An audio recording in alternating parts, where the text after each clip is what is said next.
நிமிர்ந்த நெஞ்சும் நெருப்பு போன்ற பார்வையும் பாரதிக்குத்தான் உண்டு என்று யார் சொன்னா? என் அப்பாவுக்கும் உண்டு.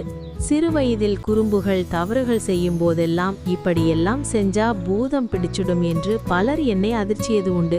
அன்றெல்லாம் என் அப்பாவின் விரல்களை பற்றி கொண்டு எங்கே அந்த பூதங்களை வர சொல்லுங்கள் என்று நான் தைரியமாக சொல்லியதுண்டு. அப்பா ஒவ்வொரு பிள்ளைகளின் முதல் காவல் தெய்வம். ஒரு கண்ணில் கோபம் வந்தாலும் மறு கண்ணில் ஈரம் என்றாலும் ஒரு புன்னகையால் நம்மை அள்ளி அணைப்பவர் அப்பா. அன்னை கரு சுமக்க துவங்கிய நாள் முதல் தன் குழந்தை பற்றிய கனவுகளை சேமிக்க தொடங்கியவர் அப்பா. அதிகம் பேசாத ஒரு அழகான உறவு அப்பா. நான் காணாத யாவும் என் மகன் மகள் காண வேண்டும் என்று நினைப்பவர் அப்பா. தனக்கென்று எதுவும் வேண்டாம், பிள்ளைகளுக்கு கொடு என்று சொல்பவர் அப்பா. அவர் சாப்பிடும் முன் பிள்ளைகள் சாப்பிட்டு விட்டார்களா என்று கேட்பவரும் அப்பா.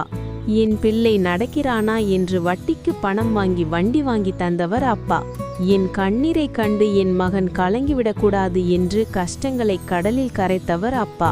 தன் மகனின் வெற்றியை தான் சாதித்தது போல் பெருமையாக அனைவருக்கும் மிட்டாய் கொடுத்தவர் அப்பா. சுமைகளை சுகமென நினைக்கும் சுயநலமற்ற ஒரு ஜீவன் அப்பா. வாழ்வில் தான் கட்ட பாடங்களை பாசத்தோடு சொல்லித்தரும் ஆசான் அப்பா.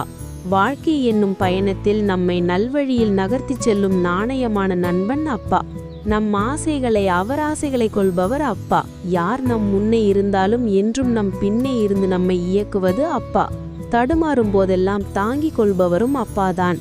தடம் மாறும் போதெல்லாம் ஏந்தி கொண்டு செல்பவரும் அப்பாதான். ஒரு தந்தை எப்படி நம்மை சிறுவயதில் பார்த்து கொள்வாரோ அதே போல் அவரின் கடைசி காலத்தில் நாம் அவரை பார்த்து கொள்வதே ஒரு தந்தைக்கு நாம் செலுத்தும் நன்றியும் கடமையும். தன்மானமுள்ள நம் தந்தை பிறர் காலை என்றும் பிடித்து பணிவதில்லை. ஆனால் தன் மகனுக்கு இழுக்கு என்றால் பிடிக்க அவர் தயங்குவதில்லை. எல்லாம் சரியா, நான் இருக்கேன், நல்லதே நடக்கும், உடம்ப பார்த்துக்கோ, உன் மேல நம்பிக்கை இருக்கு, நீ நல்லா வருவ, பிள்ளையும் மனைவியும் நல்லா பார்த்துக்கோ. இதெல்லாம் தந்தை நம்மிடம் அடிக்கடி சொல்லும் வார்த்தைகள். எவ்வளவு கஷ்டத்தில் இருந்தாலும் இந்த வார்த்தைகள் தரும் தன்னம்பிக்கையை வேறு ஏதும் இல்லை. கடவுள் வானத்தில் இருக்கிறார் என்றால் பூமியில் தந்தை இருக்கிறார்.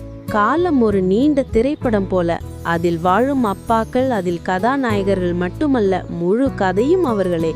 அப்பா என்றுமே ஆச்சரியத்தின் அப்பப்பாதான். இந்த வீடியோ நம் அப்பாவுக்காக. தந்தையை நேசிக்கும் அனைவருக்கும் இந்த வீடியோ சமர்ப்பணம். உங்கள் அப்பா பற்றிய உங்களுடைய வரைகளையோ கவிதைகளையோ கீழே கமெண்ட் பாக்ஸில் டைப் செய்யுங்கள் மற்றும் இந்த வீடியோவை பகிருங்கள். இது போல பல வீடியோக்களை பார்க்க சிவா பேபி சேனலை சப்ஸ்கிரைப் பண்ணுங்க.